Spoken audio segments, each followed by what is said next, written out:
My greetings to you. Ladies and gentlemen, I'm NoGod21. Welcome back to Let's Play Neverwinter Nights core campaign. In the last video, we had successfully, well, rather easily, defeated Durgabe and his cultist associates with the help of a little scroll called Horrid Writing. As it turns out, having a high-level scroll as a random loot drop was very fucking useful in dealing with the situation. But now we have his head, and we have the cultist's journals, so let's head down back south, down to Port Last, so we can talk to Aaron Gent and talk to the farmer. Now I just need to navigate my way around here. God damn it, I'm going the wrong direction. Oh, my map reading skills are not what they should be. What's in this remains? 4 gold. I can't bear this much weight and keep up. And I'm over encumbered. What the hell? What's over encumbering me? All the amount of armor and equipment? I'm not surprised. Bag of holding, you have no more room. Linu, you can carry some stuff. Barely. But you can carry some junk. Here, have a double axe. There we go. Okay, down the hill, down the main road. And everything should be squeaky clean. Did I really just say that? Yes, I really just say that. Oh my. Why did I say that? Why? Oh, whatever. Gerald, whatever the fuck you pronounce your name as. I need to talk to you. Well, hello to you. Were you the one I told about them monsters bothering us around here? The ones who took my wife, Leah. Do you bring word? Indeed I do. The monster's leader Durgabe is dead, and I have his head right here. That is a relief then, to be sure. We'll have none of us terrorizing anyone else in these parts.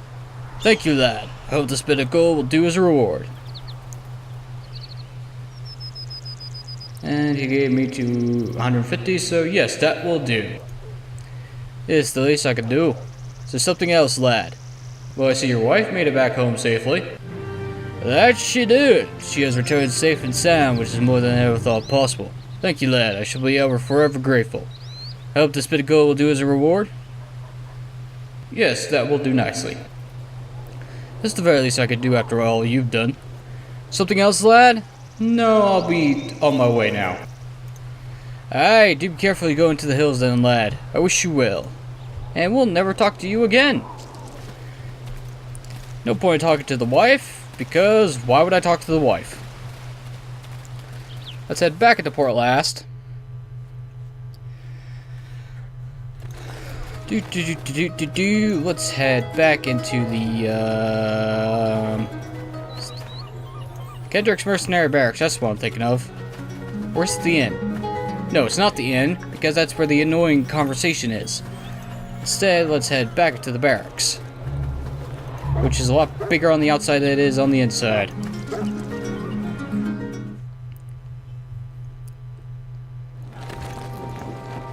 Aaron Gent, my main man.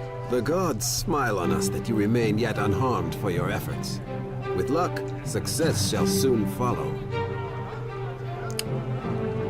I actually want to talk about something else. Aye. What would you have of me? I believe I've found some information on the cult. Let me see what you have. This is excellent work, my friend. It does not, however, tell us where the cult is headquartered, only where other cultists may be found. If you find these other cultists, perhaps they will have information on where to find their base and their leader, this Magrum. We need something that tells us where their base is, as well as a second piece that backs up the first, so we know it to be true. We cannot afford to be deceived.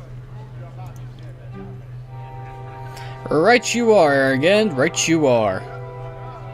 Aren't you supposed to have a dialogue tree? Smile on us that you remain. Aye. What would you have of me? Ah, here we are. I was wondering, how did you become spy master for Lord Nasher?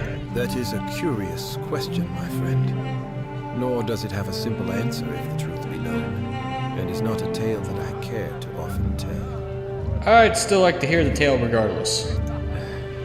As you wish, my friend. Though I'll not be held responsible should you nod off during the telling of it. Let me see. Perhaps it is best if I ask you a question first. You are a person possessed of wondrous magics, are you not? How is it that you came into your calling? Was it an accident? Was it born purely of talent? Do you believe you were fated to be what you are? Well, I've always had talent for what I do. It must be a fine thing to be sure of one's abilities. I envy you that. For most, the destination is never clear until they arrive. I myself started life as a slave in the southern deserts of Kalimshan. Never would I have foreseen that I might become who I am today. I knew of the lush and wild jungles of my homeland, Chult, only through the bedtime tales of my mother. I have never laid eyes upon its shore. My mother was owned by a most vicious and cruel caliph. As a slave child, one learns to stay out of sight and to move silently, lest one be beaten. Moreover, I learned to listen. I listened to the chatter of the servants, the bored talk of the guards. For many, many years, I was the shadow in the caliph's halls. For all my hiding, however, I proved of no use to anyone but myself. I could not save my mother when the caliph beat her to death for spilling a tankard of his mead, for instance. I would trust that you taught him a valuable lesson. Aye, though in truth it was I who learned the lesson. I blamed myself for not warning my mother, for not stopping the caliph's blow. In grief and anger, I stabbed and killed the caliph, and was subsequently chased into the streets of Kalimpur. What happened to you then? I fled into the shadows of the city, and was not alone there. I found many who I will call allies and not friends, for we acted in unison only to survive. The law pursued me, so always I remained hidden and listened as I once had. The fact that I was a thief to remain alive did not help. And eventually, even the shadows of the city were no longer safe for me. I sought passage out of the city. And eventually, a captain took pity on me and gave me a position aboard his ship. Perhaps you have heard of Randall the Red?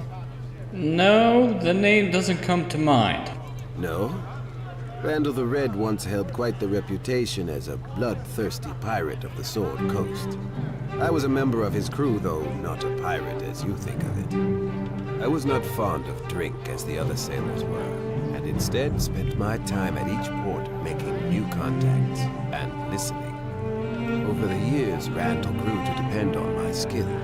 He gave me gold to establish informants throughout the coast, and I heard news the instant it happened. It was I who kept Randall safe and one step ahead of his pursuers, for always would I know before the chase was on us. Sounds like a good living. I was not truly a pirate. I was his master of spies, though I did not put a name to what I did. And while Randall was indeed a pirate, he was an easy man to like. I was not fond of the looting and pillaging Randall indulged in, and did my best to subtly steer him away from the worst of it. Randall knew what I was doing, and permitted it only because I was otherwise invaluable to him. He cared not if I cringed and turned a cheek when the crew plied the worst of their bloody trade. As the years passed, I came into a certain amount of my own fame along the Sword Coast. My life was my life, and I was satisfied with it, and discharged my duty as best I knew. It was not until I encountered Lord Nasher that my life would change forever. That, however, is another tale. Ask me of it sometime, my friend. Well, thank you for telling me the story. And thank you for listening.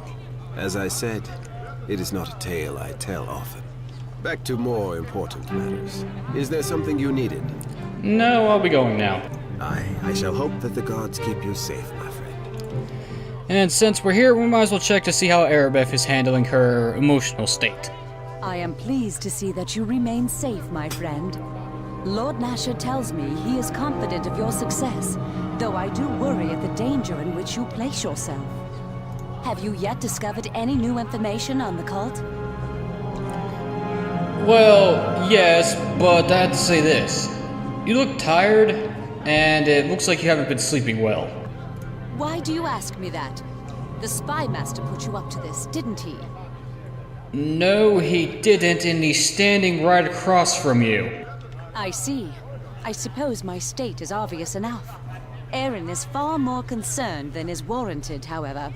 Certainly a few bad dreams are not a reason to become alarmed. The servants claim I speak in my sleep and say frightening things. They creep about me cautiously, like I have gone mad. And Aaron pays their superstitious twitterings far more heed than he should. After all that has happened with the plague and Fenthic, I think a disturbing dream or two is not so surprising, wouldn't you agree? These dreams are disturbing enough to keep you from sleeping? Now you too? Has the world gone mad, or is it me? These dreams are disturbing and frightening, but they shall pass. They are my burden to bear and no one else's. Well, why don't you tell me about these dreams then? Maybe it'll actually help somewhat. Perhaps you are right. Having the perspective of another on these dreams may not be a bad idea.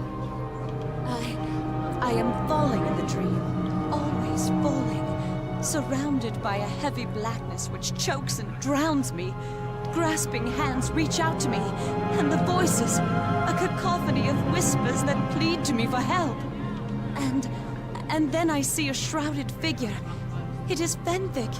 He is walking away from me, and I run to catch him, but always he eludes me in the darkness. The voices get so much louder.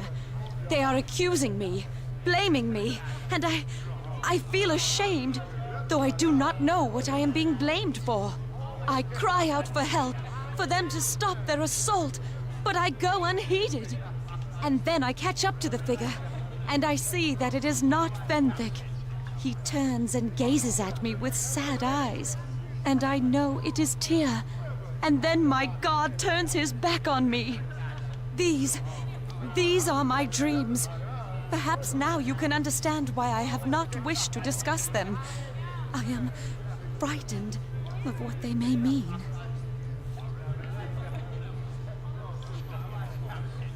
Well, it sounds to me that it's only fears and worries dragged up by your mind, Arabeth. That's kind of you to say.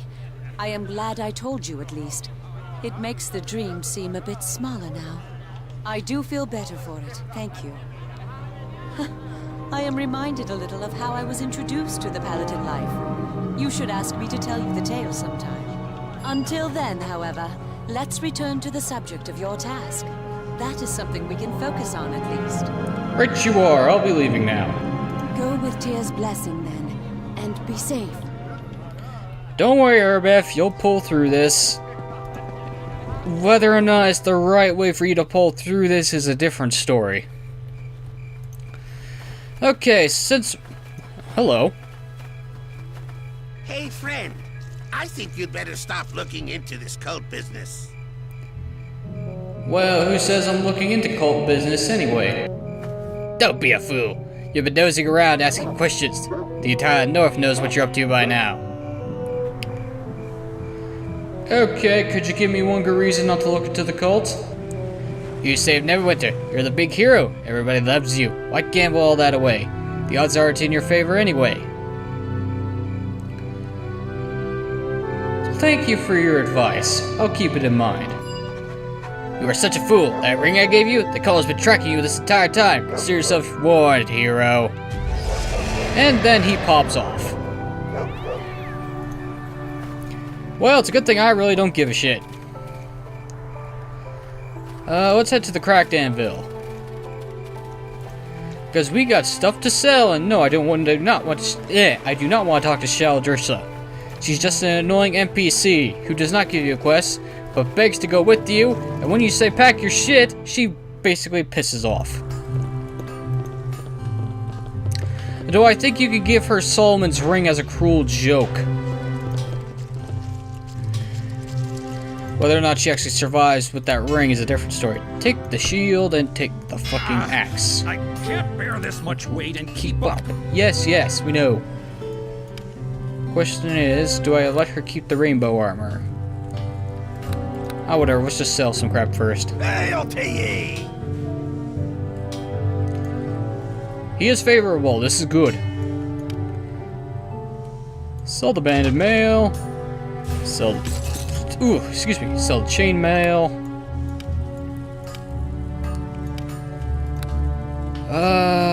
Gems we can sell.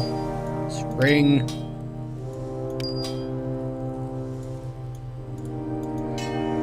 Sell that. Sell that. That. This. It's amazing what you can do. Fucking fly, get out of my face. It's amazing what you can find once you explore a couple of caves for a few hours. Sell that. Sell this. Keep that. Let's move that to the front page. Oh, didn't mean to do that. Sell this. What's this do? Sell that. Oh. Haven't identified that. This. That's a big weight off my shoulders. What is this? Well, I can't even identify it though. Okay. Diane Circlet. Intelligence +2, concentration +1, and +1 saving throws. Useful if you're a wizard. Not so much for me.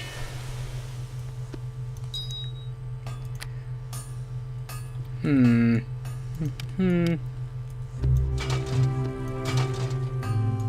elemental resistance is nice, but having better armor is a lot better. So yeah, sell the rainbow armor. Okay. Mirror shield, what's this? It's a +3 shield with spell resistance. That means I could get a better belt. If I could find a better belt.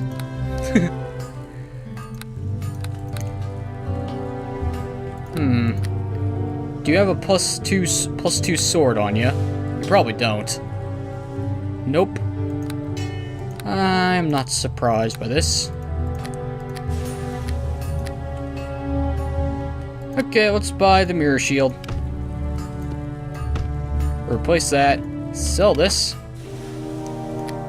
Because Sash of Shimmering is 12.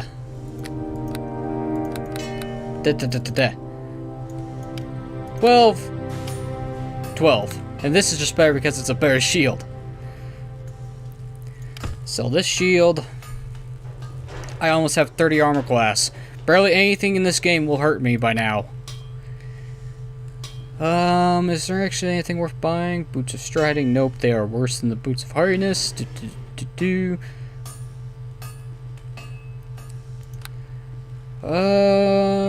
Yeah.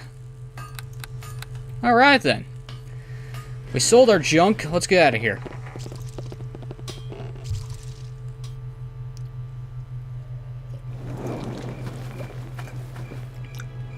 Let's see. Now, which way do we go? Do we continue north to get to the, or do we go east?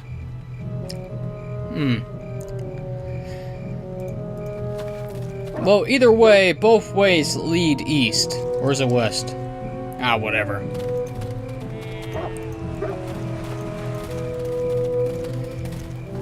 You know what? Since we were going north anyway, let's continue going north. So let's head back up the north road, then all the way up. Alright then. Okay. Brain. We got a game plan. Let's follow it. For the next video. Yes, I'm cutting it short because of reasons.